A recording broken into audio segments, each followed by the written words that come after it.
গরমে যাই রান্না করি খেতে একদমই ভালো লাগে না, তবে এই রান্নাটা করলে আমার ঘরে সবাই খুব পছন্দ করে খায়। আসসালামু আলাইকুম এভরিওয়ান, কি অবস্থা সবার? সবাই কেমন আছেন? আমি তো আলহামদুলিল্লাহ ভালো। এই গরমে কোনো কিছুই খেতে ভালো লাগতেছে না, যাই রান্না করতেছি নষ্ট হয়ে যাচ্ছে। আর মশলা জাতীয় খাবারগুলো তো একদমই ভালো লাগছে না, মাছ হোক গোছ হোক সব কিছু রান্না করতে হলেই একটু মশলা লাগে, কিন্তু এই জাতীয় খাবারগুলো যেন খেলেই আরও বেশি গরম লাগছে। মশলা জাতীয় খাবারগুলো একটু কম খাওয়াই ভালো এই গরমের মধ্যে। যাই হোক, আজকে একটা ডিমের রেসিপি করব, আপনাদের সঙ্গেও শেয়ার করব। এই রেসিপিটি করলে আমার ঘরে সবাই খুব পছন্দ করে খায়, আমার কাছে খুব ভালো লাগে। তো ভাবলাম আজকে যেহেতু করবো আপনাদের সঙ্গেও শেয়ার করি। তো এখানে আমার পছন্দ মতো মানে আমার প্রয়োজন মতো যতগুলো ডিম লাগে প্রতিটা ডিম আমি একে একে করে ফাটিয়ে নিচ্ছি। আর এই ডিমের রেসিপি, ডিমের যতগুলো রেসিপি আছে করলেই আসলে মনে হয় ভালো লাগে। তো এখানে সমস্ত ডিম ফাটিয়ে নেওয়ার পর এখানে পেঁয়াজ কুচি দিলাম, একটু কালো জিরা দিয়েছি, শুকনো মানে গুঁড়ামরিচ দিয়েছি, তারপর স্বাদ মতো লবণ দিয়ে আমি একটা হ্যান্ড হুইস্কের সাহায্যে ভালো করে মিক্স করে নিচ্ছি। তারপরে এই প্যানের ভিতরে তেল দিয়ে দিলাম, তেল দেওয়ার পরে এভাবে করে ভেজে নেব। তো আমার মা করতেও ছোটোবেলা দেখতাম, আমার মা বড় একটা প্যানের ভিতরে দিয়ে ভেজে তারপর টুকরো টুকরো করে নিত, কিন্তু এটা দিয়ে আমার একটা সুবিধা হলো যে টুকরো টুকরো করার আর কোনো মানে টুকরো টুকরো করার আর ঝামেলা রইলো না। এক কথায় চিতই পিঠা হয়ে গেল। আর চিতই পিঠার মতো করে একে একে করে প্রতিটা মানে সব ডিমগুলো আমি এভাবেই ভেজে নেব।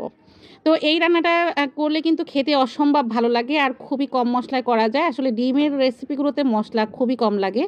তো ডিম তো আমরা কতভাবেই খাই, কিন্তু সিদ্ধ ডিমের তুলনায় ডিমের এইভাবে রেসিপি করলে কিন্তু খেতে বেশি ভালো লাগে।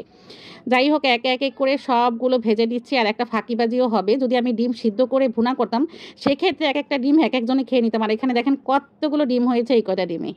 আর পাশের চুলোতে আমি চিংড়ি মাছ দিয়ে শাক বসিয়ে দিয়েছি। তো এখানে ডিমের জন্য পেঁয়াজ আর একটু রসুন কুচি ভেজে নিয়ে একটু পানি দিয়ে মরিচের গুঁড়ো, হলুদের গুঁড়ো, ধনিয়ার গুঁড়ো, জিরের গুঁড়ো, স্বাদ মতো লবণ দিয়ে দিয়েছি। মশলাটা ভালো করে ভাজা হয়ে যাওয়ার পরে টমেটো আগে থেকে সিদ্ধ করা ফ্রিজে ছিল তো সেটাই দিয়ে দিলাম, তেজপাতা দিয়ে দিলাম। এবার মশলাটা ভালো করে এখানে কষিয়ে নেব। আর পাশের চুলোতে হলো ওই যে শাক, চিংড়ি মাছ দিয়ে শাক বসিয়েছি, আর ও পাশের চুলোয় ভাত হচ্ছে।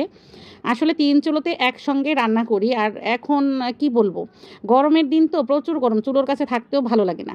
তো এখানে মশলাটা ভালো করে কষিয়ে নিচ্ছে। আর টমেটোটা আমার গলতেছে না, সেই জন্য আমি একটু পানি দিয়ে ভালো করে গলানোর চেষ্টা করছিলাম, বেশি সময় লাগবে তো ভাবলাম একবারে পানি দিয়ে দিয়ে অনেকটাই গলে গেছে। পানিটা যে পর্যায়ে বলক চলে এসেছে সেই পর্যায়ে আমি এখন একে একে করে ডিমগুলো সব ভেজে মানে ঢেলে দিচ্ছি। আর ডিমগুলো দেওয়ার পরে এখন মানে আরও ফুলে উঠবে, যখনই মানে বলক চলে আসবে আরও ফুলে উঠবে। তো এই রান্নাটা খেতে না অসম্ভব মজা। এখানে একটু ভাজা জিরের গুঁড়ো দিয়ে দিলাম, এবার ঢাকনা চাপা দিয়ে দিলাম। তো ওপাশের চুলোতে শাক দিয়ে দিচ্ছি, কারণ আমার হলো আলু ডাটা দিয়ে ভালো করে কষানো হয়ে গেছে, তারপর শাক দিয়ে দিয়েছি।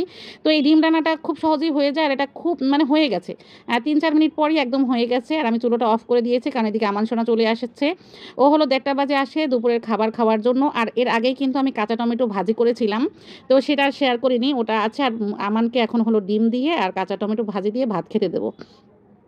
তো ওকে আমি ওর সঙ্গে আমি একটু মানে কী যেন জানতে চাইছিলাম, আমি এখন ভুলে গেছি। তো ওর সঙ্গে কথা বলছিলাম আর ওকে খাবার দিচ্ছিলাম। তো ও কিন্তু কাঁচা টমেটো ভাজি খেয়ে এত পছন্দ করছে, তো বলছিল যে মামুনি এই কাঁচা টমেটো কোথায়? তো আমি বলছিলাম যে এগুলো আমাদের ছাদে, তো টমেটো গাছ একদম উঠিয়ে ফেলেছি, এখন আর নেই। তো এই লাস্ট যে কাঁচা টমেটোগুলো ছিল সেগুলোই হলো ভাজি করে ফেলেছি।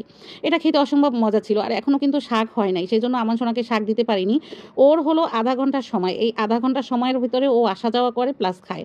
মাদ্রাসাটা এত বেশি দূরে না, জাস্ট আমার বাসা থেকে 5 মিনিট দূরে। তো এই ওর আসতে যাতে প্রায় 15 মিনিট সময় যায়। আর ও খাবার খেতে যতটুকু সময় লাগে এই সময়টুকু মধ্যেও আমার প্রতিদিন 1:30টার ভিতরে সমস্ত রান্না কমপ্লিট করা লাগে। এই যে আমার শাক হয় নাই, সেই জন্য আমার সোনা এখন শাক খেতে পারবে না। তো ওর খাবারটা কমপ্লিট করে ওকে বিদায় দিয়ে দিলাম। তারপর আমি এই যে আমার চুলোর পাশে চলে আসছি, আমার এদিকে শাকও হয়ে গেছে। আর এই কুমড়া শাকটা খেতেও খুব ভালো ছিল। আসলে এই গরমে কিন্তু শাক পাতা খেতে ভীষণ ভালো লাগে। তারপরে চলে আসলাম এই যে পাকা পেঁপে। আর এই পেঁপেটা হলো আমার ননাসের ছেলের শ্বশুরবাড়ি থেকে দিচ্ছে হয়তো বা। তো আমি জানতাম না, তখন আমার বর নিয়ে আসছিল, পরে আমি আবার কেটে খাচ্ছিলাম। আর এই পেঁপেটা খেতে ভীষণ ভালো লাগছিল আমার কাছে। একদম ফুল পাকা পেঁপের থেকে একটু শক্ত শক্ত টাইপের থাকবে, অনেক মিষ্টি থাকবে, এই ধরনের পেঁপে খেতে বেশি ভালো লাগে। তো ভালো করে কেটে ধুয়ে নিলাম। তো এই ছিল আজকের শেয়ারিং, আজকের মতো আল্লাহ হাফেজ।